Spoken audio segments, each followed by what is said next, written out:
Hello guys, and welcome back to some more F1 2016 career mode on the channel. We're doing part 7 today, going to be from Canada. Let's have a look, see what this weekend holds in store for us as we go into practice first of all as normal. Hi, I've got something you'll be interested in. Those performance upgrades we discussed after the last race. They're on the car and the data looks promising. Take a look at the details. So some upgrades available from the last race that we put into development. We've got the fuel efficiency being upgraded, plus 3% for the fuel efficiency there. Obviously going to be crucial going into Canada with its long straights, allowing us to run in rich mixture for longer periods of time during the race. So it's going to be a race upgrade rather than qualifying. See a few more other cars increasing in performance, one notably being the Mercedes, which is just the worst news possible. Obviously the new rivalry of Hamilton resetting after we lost that last time out. Somehow the game decided that was supposed to be the case, but whatever. Starting from scratch, going head to head once again. Third fastest car on the grid now, just quite a way behind Ferrari and a long way behind Mercedes, so that's going to be really tough going forward from this point. But we're going to be heading out onto the track for practice, get some more resource points into the bank to try and improve our car as the season goes on, as we want to take that fight to Mercedes and Lewis Hamilton for the championship if we can. So just going on to obviously practice as normal here, just come to the end of the track acclimatization, say pretty much purple all round, apart from just one green there, so that's going to be easy purple score, 50 points into the bank as normal.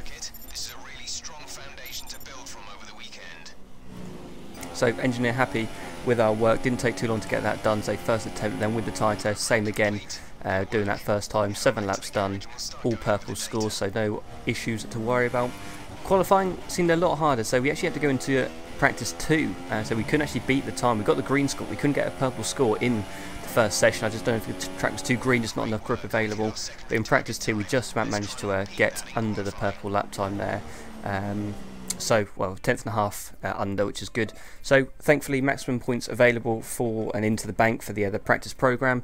You can see boosting our total at this point after practice to 414 as we get the qualifying objectives come through for us. Hi, just letting you know that we've had the team's expectations through for the upcoming qualifying session. So, qualify for the hire. Make sure we try and beat Lewis Hamilton and our teammate Sergio Perez as normal there then.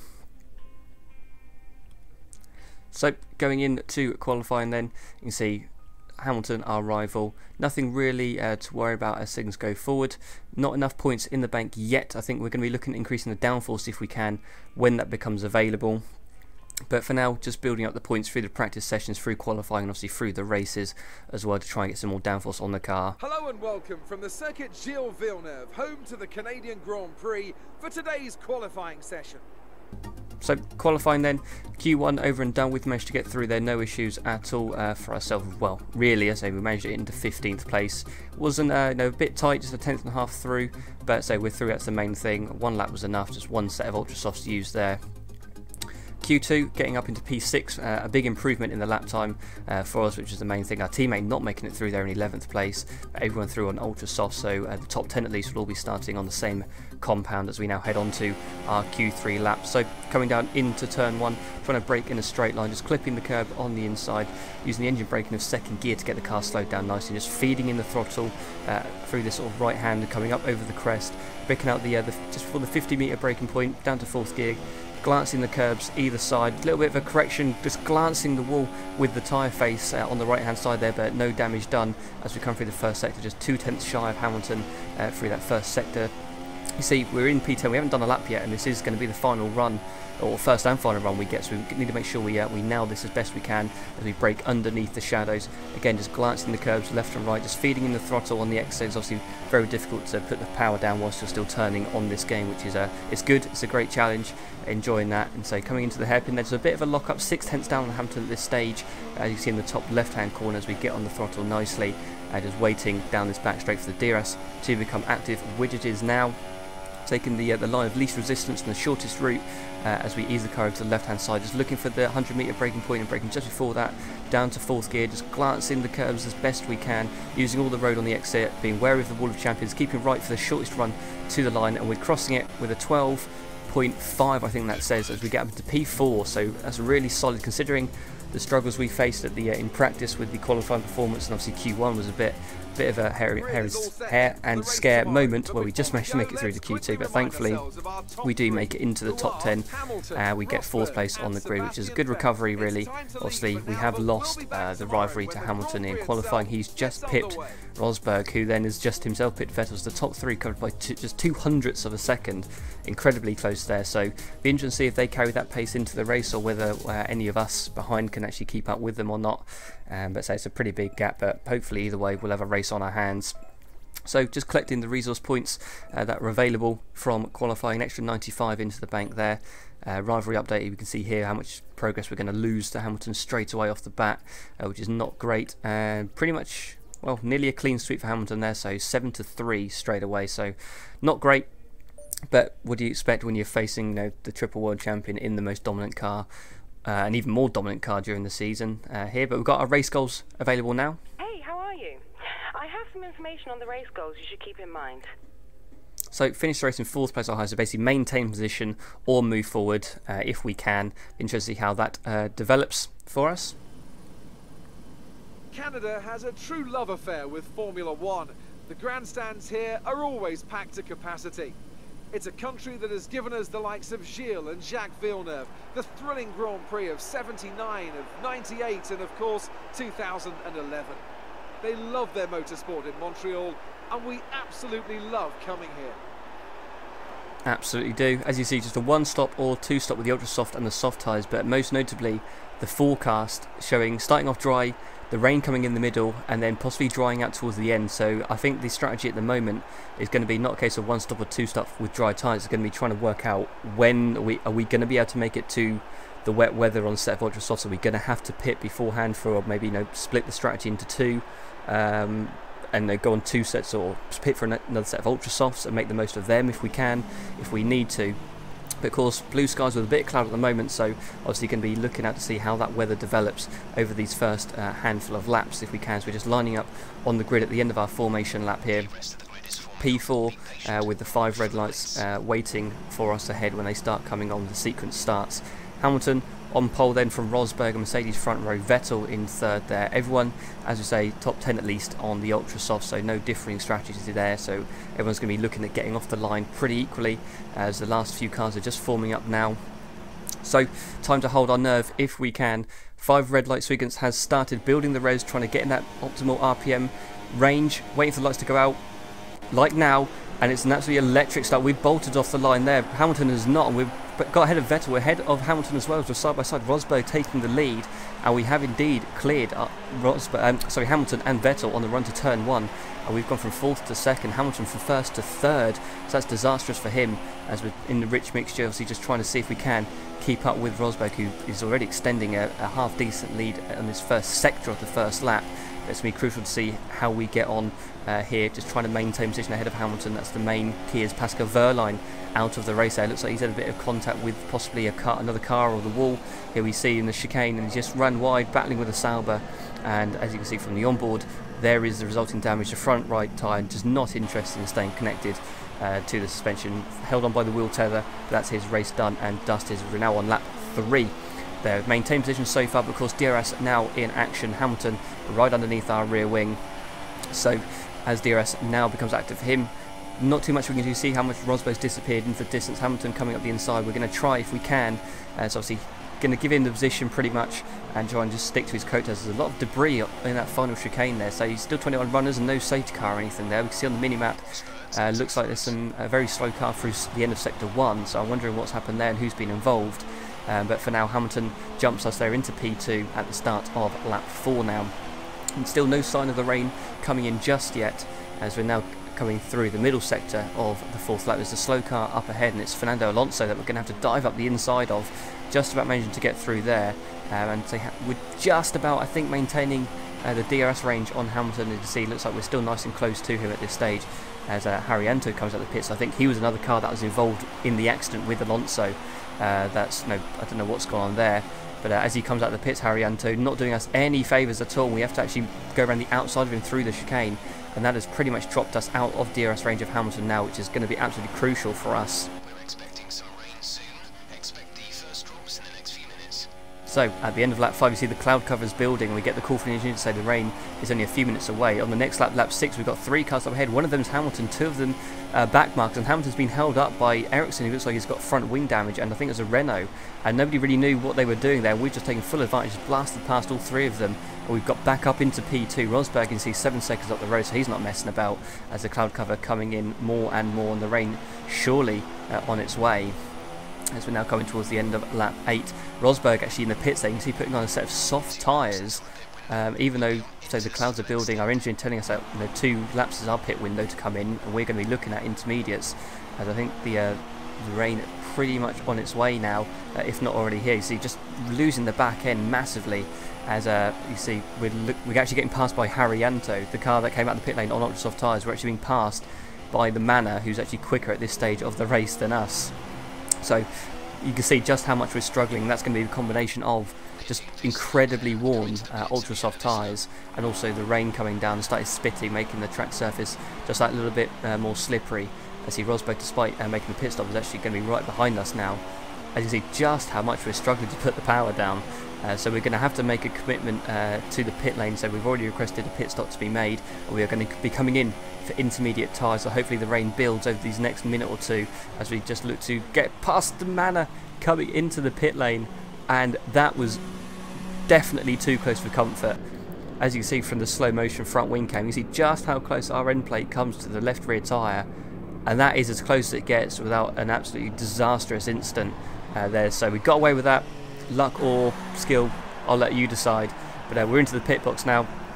The very worn ultra soft tyres coming off, the intermediates going on, 2.2 seconds, good stop there from us. Looks like we've only got 1 other car in the pit lane at the moment, or maybe 2 other cars in the pit lane at the moment. So as you can see, just coming out of the pit lane, doesn't seem to be all that much grip straight away, but it'll be interesting to see once we get onto the track. And obviously we've got Massa ahead on ultra soft still as we come through the exit of turn 2, and say Massa's got absolutely no grip at all. We haven't got a great deal of grip, it must be said, as the tyres are very cold from the temperature gauges you can see there on the right hand side, but we are a lot quicker than Massa at least. As we come through the right hand, you see just the back end kicking out. That's just how little grip there is. As you see from the temperature gauge, that's really warmed them up nicely. However, we then get the call to say DRS disabled at the end of lap 11. That is normally the point where it's too wet for slicks, and you need to be coming in to put on a set of at least intermediate tyres. So everyone else looking to come into the pit lanes, we're coming out of the final corner, just crossing the line here. Rosberg looks to be in the pit lane as well, and I think we have taken the lead briefly, but it'd be interesting to see, obviously, missing out turn 1 as you come out the pits, and there is Rosberg re-emerging onto the track. So he is now onto intermediate tyres, everyone on intermediate tyres, and we are in second place, just a second or 2 behind Rosberg. So you can see just how bad the conditions are getting at this point. Up ahead we've got Rosberg trying to go around the outside of Palmer, trying to lap him, and that's cost them both massively. Rosberg getting an absolute terrible run at the final chicane. We're going to pick up the slipstream just about. We're coming through on the left hand side, and thankfully he has seen us, unlike Button on Hamilton in 2011, that memorable race I'm sure plenty of people will remember. But thankfully we managed to sneak through, and we have taken the lead of the Canadian Grand Prix at the start of lap 14. The weather still rolling in, of course, from the beginning of the race on the strategy. We saw it looks like heavy rain was supposed to come into play, so it's going to be interesting to see whether we can stretch out this stint on intermediates. You see there's very little grip. Lap 18 now. So engineers saying transition to light rain in 10 minutes time, so I think that's pretty much saying that heavy rain is what we have at the moment, and you can see just the tyre life, the grip available is just diminishing lap by lap at this stage. See lap 20 now.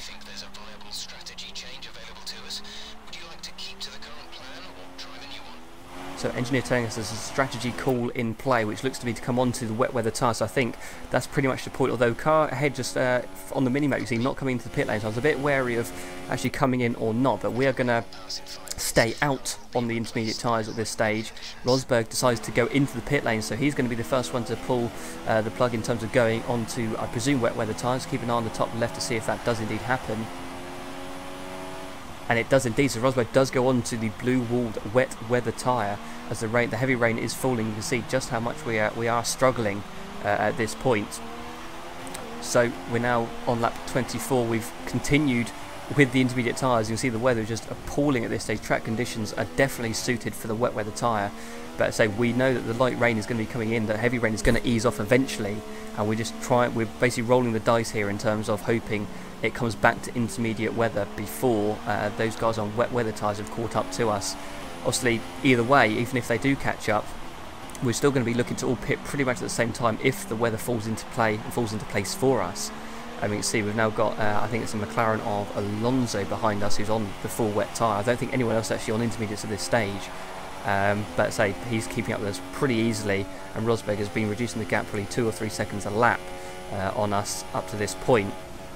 As we come through the final chicane on lap 26, you see by the indicator arrow we've actually got Alonso going into the pit lane. Following him in as well, I believe, was Nico Rosberg. Again, keeping an eye on the top left corner. So Rosberg got within 3 seconds of us, but has then had to come back into the pit lane to put on another set of intermediate tyres. You can see the conditions warrant it as the back marker of Grosjean comes out, also on green stripe tyres. So we've got yellow flags up ahead for some reason. We've got a car in the runoff area. We've got a car on the right hand side as well. It looks like it's Ricciardo and Kvyat possibly coming together and causing the yellow flag there. So interesting to see what's happened to them. However, we did manage to get a replay of that. As you can see on lap 34, so we've got DRS only now being enabled, so the track has dried out sufficiently for probably dry tyres to be used, but obviously with only 1 lap to go, it's really not necessary to come into the pit lane. So thankfully, our intermediate tyres, we've managed to hold on to them enough, with enough tyre life available to keep them going on this drying track. You can see there goes a Williams of Massa on the ultra soft tyres, so he's committed to actually going full circle in terms of starting on the dries, intermediates, wets, back to intermediates and dries at the end, whereas our strategy has evolved basically starting on ultra softs and just making a single set of intermediate tyres. Hopefully go to the end of this race. We've only got 1 sector to go, so we're very slow at this stage, but the cars behind us, Rosberg and Verstappen, also remaining on the intermediate tyres as we get armfuls of oversteer on the exit of the hairpin. But for us, we just need to make sure that we can get through the final chicane for one last time on this final lap, lap 35 of 35 of this Canadian Grand Prix. Only 19 runners, so a few of them have fallen by the wayside as we glance through the final chicane very nicely, just short shifting, making sure we can get to the line, and we're going to take another win in this F1 2016 season. This time it's going to be the Canadian Grand Prix. That's a race win. You've really been great today.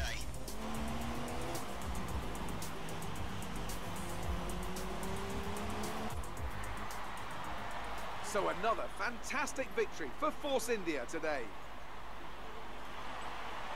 Anthony, what do you think made the difference here? Well, I think the track conditions just really suited their car today. Wind, track temperature, you name it. These cars come alive when the tyres are just at the right temperature. So the more easily you can keep them there, the better your race tends to go. And that's exactly what happened. Their car just looks so comfortable out there. I can see them on their way out to the podium now. Force India have really come a long, long way in this sport. And what a special race this was to see them earn that top spot. So there we go, top step of the podium once again for us in this 2016 season. Champagne flying once more. Rosberg and Verstappen joining us on the podium there, so getting one over on not only our teammate but our championship rival Lewis Hamilton as well, which is crucial not only for the championship standings but for that rivalry that we've got going in our head-to-head. So looking at the final screen's results now, you can see just how much of a strategic call that was during that race. You see you got a mixture of, well, Verstappen doing a 3-stop, the majority doing 4 or even 5 stops, and we managed to get through this whole race with just 1 stop. So with changing conditions, you always get told from commentators and people in the pit lane that you need to make sure you're on the right tyre at the right time. We've poked a pretty large hole in that piece of logic, it must be said. So we started on the dry conditions.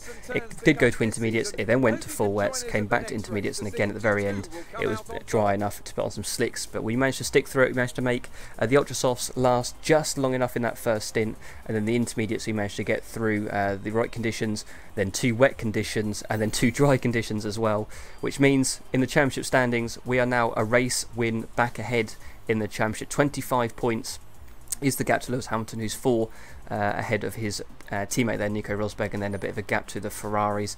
In the constructors, so we stay ahead of Ferrari, so quite a sizable gap there, which is nice to see. Mercedes running away with it, as you'd expect, obviously with their upgrade packages and stuff they've had coming in, as well as the advantage they already had with their car at the start of the season. They're going to be pretty unbeatable for the constructors at least.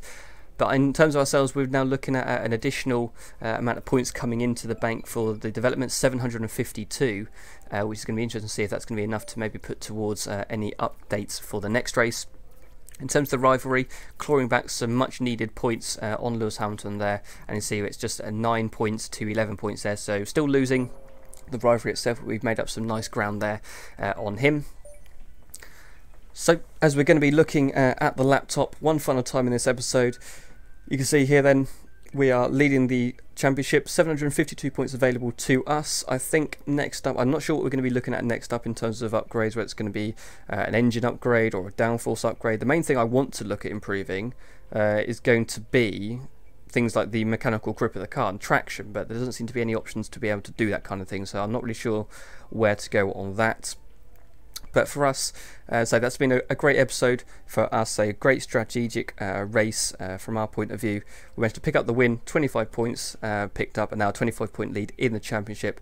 I don't think we're going to be using, that's a lie, now that I've just commentated over it. We are going to be upgrading, we're going to reduce the chassis weight, the engine cover being redesigned, so hopefully that might come into play next episode. You'll have to stay tuned for that, but that has been part 7 of the championship. I hope you've enjoyed that, and I hope to see you guys next time out, but for now, it is goodbye.